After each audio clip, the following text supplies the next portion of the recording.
هذا نعيش امام الرافضه. تقول الروايه وكان وجه الامام مكشوفا،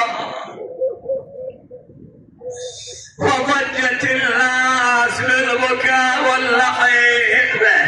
أراكم والي انكسر قلبه يشوف جنازة الإمام ما وراها أحد، بس السن يقول هلموا وتفرجوا، ويتكلم بشماته يقول النعش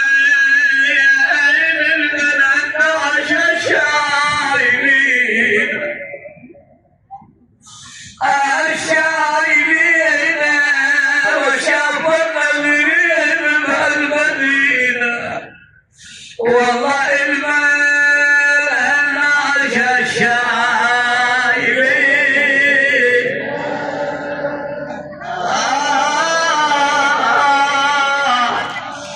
الشايلين وشافوا النظيرين بهالمدينة. والله ما محبس السن جايبين.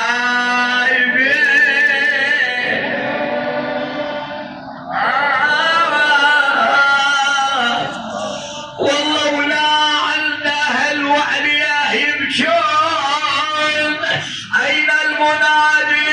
أيوة سيدنا وإماما وموسى بن جعفر. والله يهدم الحال البيت، والله يهدم الحال، يهدم الحال، وكل الشعب نعشى دمعة السيل. والله ما حد شيع بس الحمى.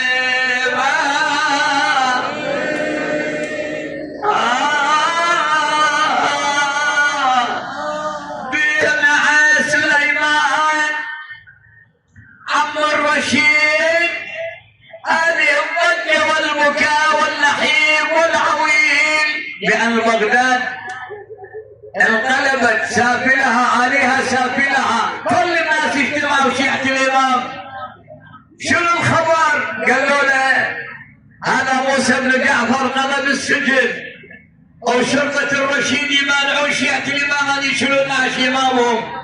يقول فخرج سليمان حافي القدمين حاسر الراس، ووقرت الشرطة ردهم والأحمامين وصاح الشيعة تعالوا ارفعوا نعش إمامكم. يقول حنيت النسب لسليمان جابه علياه وعز دهروش إلا جابه. ترى بس لحسين ما غير قرام، والله بس لحسين ما غير قرام، ويغسلون ويشيعون ويدفنون. أسألكم من الذي عند الحسين يوم كربلاء؟ من عند الحسين يوم كربلاء؟ ماكو بس زينب، وزينب يقولون لها يلا الأعداء يلا زينب للسبيل. زينب عندها أطفال ونساء وعليل. يقول صارت تخرج زينب من الخيمة إلى التل تقف تنادي صيح وياها يا حسين يا حسين. قل أخويا عجيب ويا الجسم يا حسين. أخويا أظل ويا جسمك يا أبو علي، أروح ويا راسك لينفصل رأس الحسين عن جسده. تقل عجيب ويا الجسم يا حسين، راسك من يروح وياه الروح محيرة ويا جسمك من يظل أحلام. حيرني النهر يا حسين وعلي ثقل همها، ما اقدر اعوف وما اقدر اظل يمه.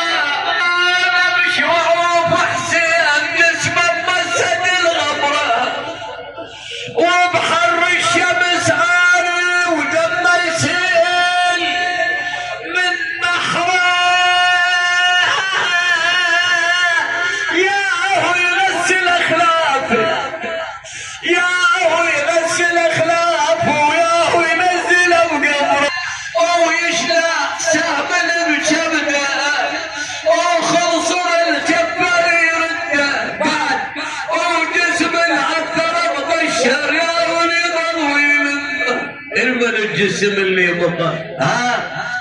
كان زينب توم وين تأشر لنا؟ تقول لنا يم ابو فاضل، جسم ابو فاضل يا اللي تقول زينب خيالاي انا هيك مصابه بالماما بيك حيلتون وياي. اي نعم والله هيك مصابه بالماما خيالاي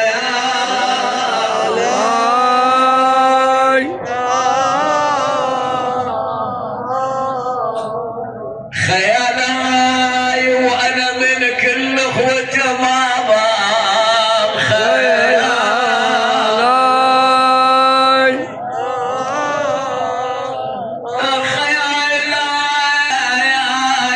انا ما بين بيتي. الله اكبر. محجبة زينب عزيزة ما بين بيتي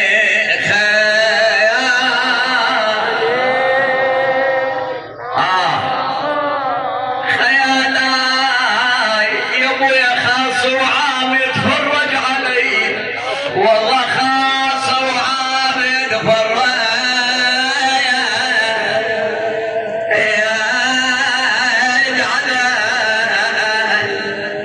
هالابيات والتمسكم الدعاء بس ابن جعفر تحفظ اخوان المؤمنين يا الله امين رب العالمين. تحفظ اهل الدمون كبيرهم وصغيرهم نساؤهم ورجالهم، وكل واحد عنده حاجه بوجاهة موسى بن جعفر. نسألك الدعاء أن يقبل الله. نسألك الدعاء مولانا. أي والله.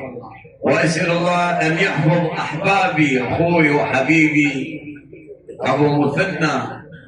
أنا شفته من ساعة كلم وشفته ما عنده مهجة.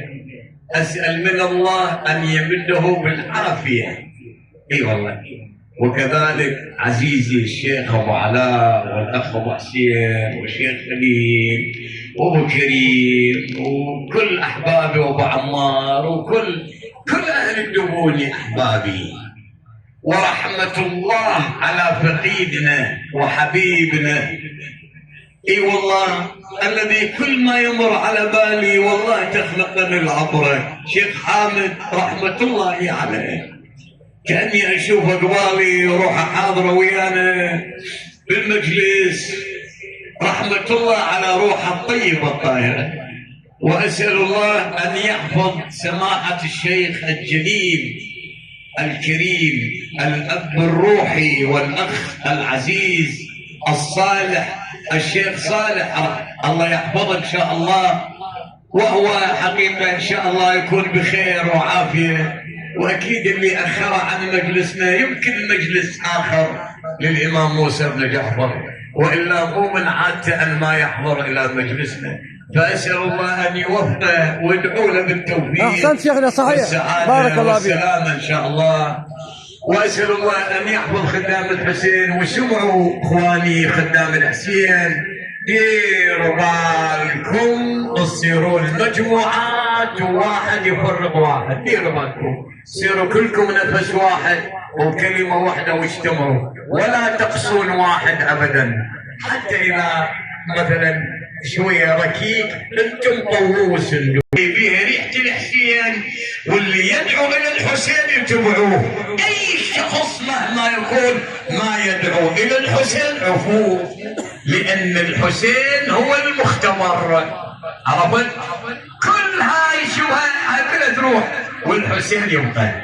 فاتبعوا الحسين وخدام الحسين. مرجعيتكم تمسكوا بها وتمسكوا بشرفياتكم، وهاي اخواتكم وبناتكم وبنات عمكم. وهاي وحسبوهن. الغريب احسبها اختك، غريب احسبها امك. الزياره وكانت وكذا. فالاخ ابو مثنى قال ربعنا مو متهيين وكذا. على كل حال لكنه ثقوا انه احس انه يعني فاقد شيء في قلبي، لانكم اهل دمعه واهل ونه وحنا على الحسين اهل الدموني.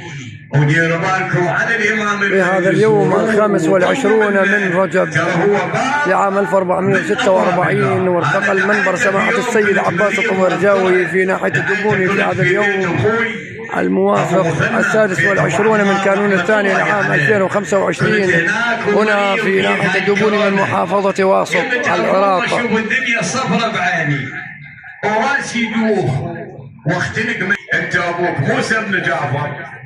قل لابوك خليه يقول لله والله يا جماعه بهاي اللهجه.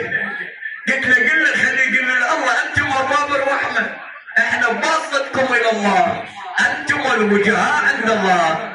قلت له قل لابوك خليه يقول لله خليه يعطيني العافيه لان اريد اتمم مجلس الحسين. يا جماعه وحقي هذا يا موسى بن جعفر وهاي جمعكم الخير ان شاء الله. العصر قعدت كأن كل شيء ما بيه صاح وقمت وقرأت ببركات موسى بن جعفر. اللهم صل على محمد وآل محمد. فأنا أريد أقول توجهوا له للإمام السيد وأرجو أهل الدبوني أهل المروة والكرم والجود أرجو أن يصير بينكم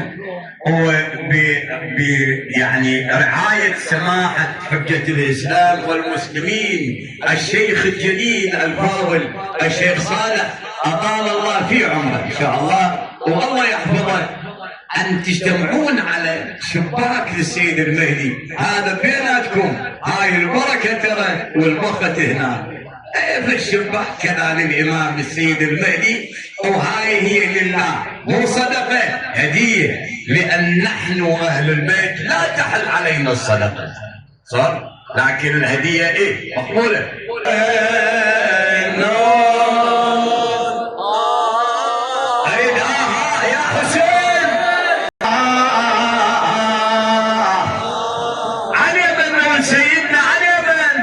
والله على المسموم ما تبسجنها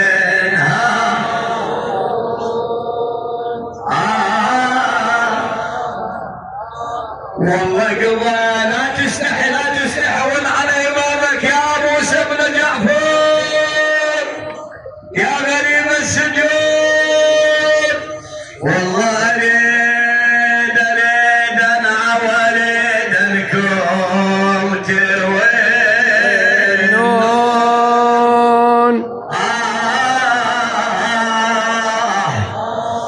على المسموم ما تبسجن هارون قضى عمره غريب بذيك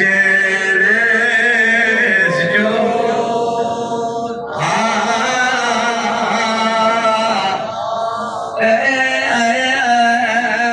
نحيل الجسم ومغير اللون والله واريد ان بعد ركبان يمشون لعد قبر النبي ويمنا ينزلون.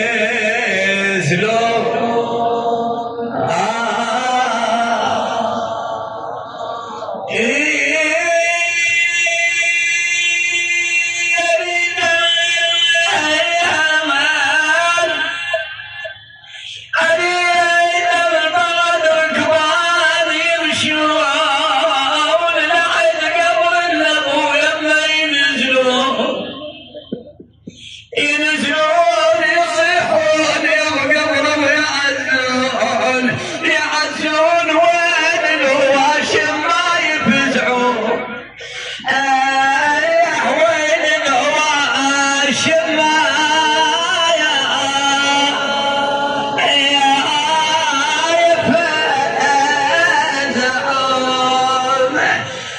يفزعون وعد موسى